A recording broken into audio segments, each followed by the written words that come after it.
अस्सलाम वालेकुम व्यूअर्स, मैं हूं आपके मेंटोर उम्मा रुमान। ये वाला जो इंटरव्यू है, बहुत पहले एक कैंडिडेट ने मुझसे रिक्वेस्ट की थी कि मैम इस इंटरव्यू पे आपने वीडियो बनानी है और वो मुझसे शेयर भी ज़रूर करनी है।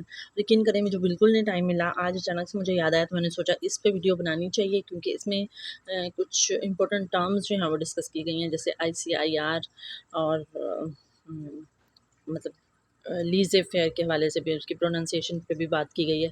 तो स्टार्ट करते हैं हम आज की वीडियो।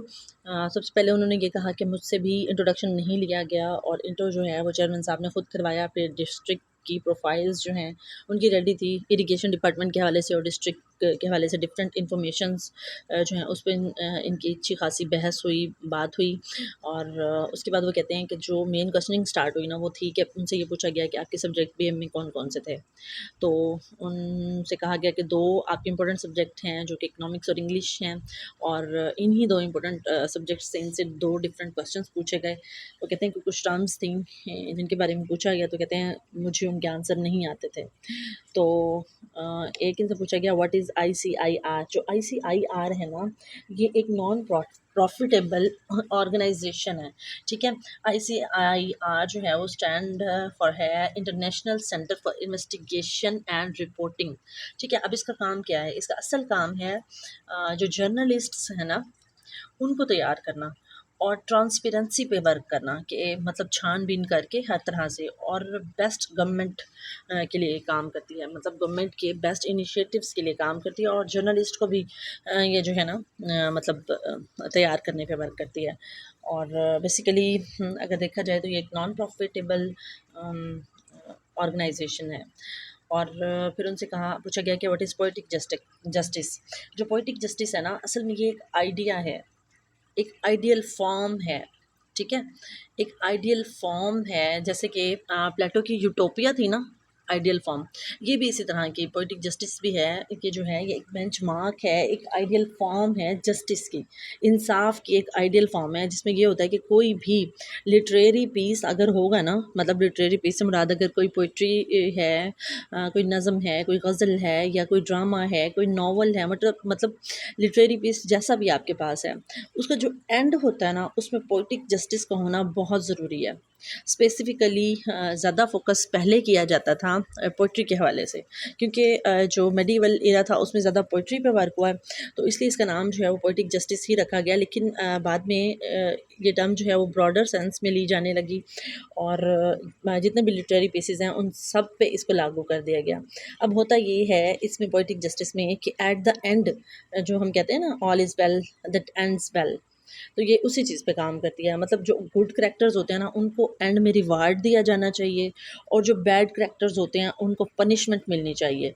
ये है पोएटिक जस्टिस, कि मतलब पूरा लिटरेरी पीस जिस तरह से भी राउंड अबाउट करे, जो भी कुछ करे, जैसे भी इवेंट्स इंटरवीन किए जाएँ, जैसा भी प्लॉट कंस्ट्रक्ट किया जाए, लेकिन एट द एंड जो गुड करैक्टर्स हैं उनको रिवार्ड किया जाएगा, और जो इवल करैक्टर्स हैं, नेगेटिव पार्ट या रोल प्ले कर रहे हैं जो करैक्टर्स, उनको पनिशमेंट मिलेगी।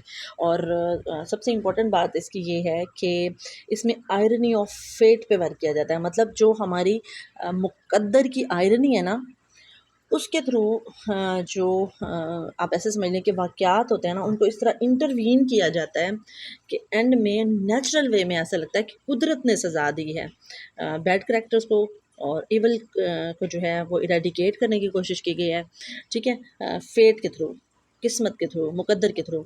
और जो अच्छे करैक्टर्स हैं उनको जो है रिवार्ड भी मिला है। और इसके अलावा इसमें एक मॉरल लेसन भी ज़रूर होता है। वो तो कोई भी लिटरेरी पीस हो उसमें मॉरल लेसन का होना बहुत ज़रूरी है। फिर नेक्स्ट उनसे कहा गया कि आपने डेमो देना है, ठीक है। चेयर पे आपने वर्बली एक ऐसे बताना है, मतलब जो कुछ आपके माइंड में आ रहा है। तो नो डाउट उन्होंने अच्छा डेमो दिया होगा, अल्लाह ताला उनके लिए बेहतरी और आसानियाँ पैदा करे।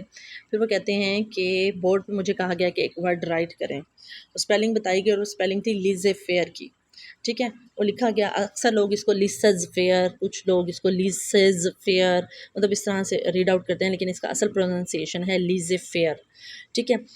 तो कहते हैं कि मैंने इसको प्रोनाउंस किया, उसके बाद वो कहते हैं कि what means by this term. अब आपको पता है कि लीज़े फेयर क्या होता है? ये एडमिनिस्ट्रेशन की एक टाइप है जिसमें मैनेजर, लीडर या एडमिनिस्ट्रेटर जो है वो उसका फ्लेक्सिबल बिहेवियर होता है, डेमोक्रेटिक वे ऑफ आप ऐसे समझ लें एडमिनिस्ट्रेशन होता है, जिसमें वो कहते हैं कि let the people do what they want, कि लोग जो चाहते हैं उनको करने दिया जाए। इसका मतलब ये नहीं है कि मतलब अगर वो वर्क परफॉर्म नहीं करना चाहते, अपनी ड्यूटीज़ को प्रॉपरली परफॉर्म नहीं करना चाहते तो उनको फ्री हैंड दे दिया जाए, नहीं। लीज़े फेयर की टर्म इसलिए यूज़ की जाती है कि जो आपके सबॉर्डिनेट्स होते हैं ना, वो अपने काम में इतने माहिर होते हैं, वो अपने वर्क से इतने सिंसियर होते हैं कि जो मैनेजर है उसको मुदाखलत करनी ही नहीं पड़ती, उसको डिज़ायरेबल रिज़ल्ट्स, डिज़ायरेबल आउटपुट मिलता है। ठीक हो गया। उसके बाद नेक्स्ट जो है ना, वो कहते हैं कि मुझे नेक्स्ट सब्जेक्ट स्पेशलिस्ट के पास रेफ़र कर दिया गया। What are other types of administration, तो अदर टाइप्स जो हैं वो डेमोक्रेटिक एंड ऑटोक्रेटिक हैं। तो ज़ाहिर सी बात है उन्होंने बताया होगा। फिर व्हाट इज़ डेमोक्रेटिक एडमिनिस्ट्रेशन, अब आपको पता ही है, ये कोई बताने वाली बात तो नहीं है कि जो डेमोक्रेटिक एडमिनिस्ट्रेटिव या मैनेजर का स्टाइल होता है, इसमें फ्रेंडली बिहेवियर होता है, और जो ऑर्गेनाइजेशन होती है उसको होल टीम, पूरी टीम जो है वो मिल के रन करती है, और लेकिन जो फाइनल डिसीजन होता है ना, वो फिर भी मैनेजर का होता है। ठीक है, डेमोक्रेटिक में ये होता है कि आज़ादी तो होती है, रिजिडिटी नहीं होती, फ्लेक्सिबल रूल्स होते हैं, लेकिन जो फाइनल डिसीजन होता है ना, वो फिर भी मैनेजर का होता है। और इसका स्लोगन है लेट्स टॉक टुगेदर, मतलब मिल के मशवरा करते हैं और फिर कोई डिसीजन लेते हैं। ठीक है। इज़ एनी फिर नेक्स्ट क्वेश्चन हुआ, is any concept of punishment for staff in school by head master, no doubt है, क्योंकि हेड जो है वो एज ए मैनेजर वर्क करता है, और जो मैनेजर की पावर होती है कोर्सिव पावर या coercive role of the manager, तो उसके अंडर जो है हेड को ये इख्तियारात हासिल हैं कि वो पनिश भी कर सकता है। एक रिवार्ड पावर होती है, और एक मैनेजर की रिवार्ड पावर होती है, जिसमें वो आपको रिवार्ड्स दे सकता है, वो इंसेंटिव्स हो सकते हैं, वो इंक्रीमेंट्स हो सकते हैं, वो प्रमोशन हो सकती है, कुछ भी हो सकती है। और जो कोर्सिव पावर होती है उसके अकॉर्डिंग आपका जो हेडमास्टर है वो आपको पनिश भी कर सकता है। ठीक हो गया। उसके बाद चेयरमैन साहब ने पूछा according to which rule HM punishes, कि कौन से रूल के तहत जो हेडमास्टर है वो पनिश कर सकता है। तो रूल जो है वो है सेक्शन 88, सॉरी 188। ठीक है। सेक्शन 188 के तहत ये रूल बना था 2014 में, और ये सर्विस रूल्स हैं, जो एम्प्लॉयज़ के सर्विस रूल्स होते हैं ना, उसमें सेक्शन 188 के अंडर जो हेडमास्टर है वो पनिश कर सकता है, और ये रूल 2014 में बना। लेकिन कर कब सकता है, जब इंतहाई मजबूरी होगी।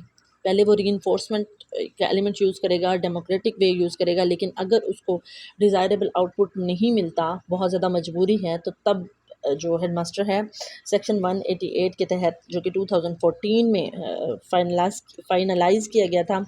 ठीक है। और service rules, employees service rules of Pakistan के तहत वो आपको पनिश कर सकता है, आपका जो मैनेजर है। व्हाट स्टैंड्स फॉर पीडा, अब पीडा जो है Punjab employees efficiency discipline and accountability act, ये क्या है जी, ये जितने भी गवर्नमेंट एम्प्लॉयज़ हैं उन पे लागू होता है कि अगर आप अपने वर्क में नेग्लिजेंसी बरतते हैं, आप प्रॉपर वे में वर्क नहीं करते, आप अपने इख्तियारात का नाजायज़ इस्तेमाल करते हैं, या फिर आप जो है अपनी ड्यूटी के साथ सिंसियर नहीं हैं। ठीक है, डिफरेंट रूल्स एंड रेगुलेशंस, एक फ्रेमवर्क तरतीब दिया गया, अगर उसके अकॉर्डिंग आप पूरा नहीं उतरते तो आप पे पीडा एक्ट लागू हो जाता है। ठीक हो गया। अब उसके बाद पूछा गया व्हाट इज़ एनसीओसी, एनसीओसी जो है national command and operation centre, N से नेशनल, सी से कमांड, ओ से ऑपरेशनल एंड सी से सेंटर। अब जनाब ये है क्या, ये एक ज़ेली इदारा है जो कि पॉलिसीज़ पे इम्प्लीमेंट करवाने का काम करता है।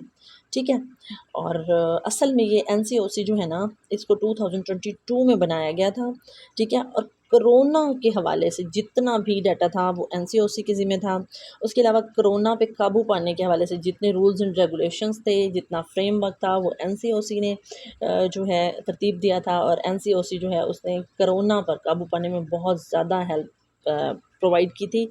जो हमारी मेन बॉडी है लेजिस्लेटिव की, या आप ऐसे कह सकते हैं कि हेल्थ डिपार्टमेंट के साथ मिल के एनसीओसी ने वर्क किया था। ठीक है। होपफुली आपको आज की वीडियो पसंद आई होगी, और अगर वीडियो पसंद आई है तो वीडियो को लाइक कीजिएगा, शेयर कीजिएगा। अगर आप मेरे चैनल पर न्यू हैं तो चैनल को सब्सक्राइब कीजिएगा। मिलते हैं फिर नेक्स्ट वीडियो में। टिल देन अल्लाह हाफिज़।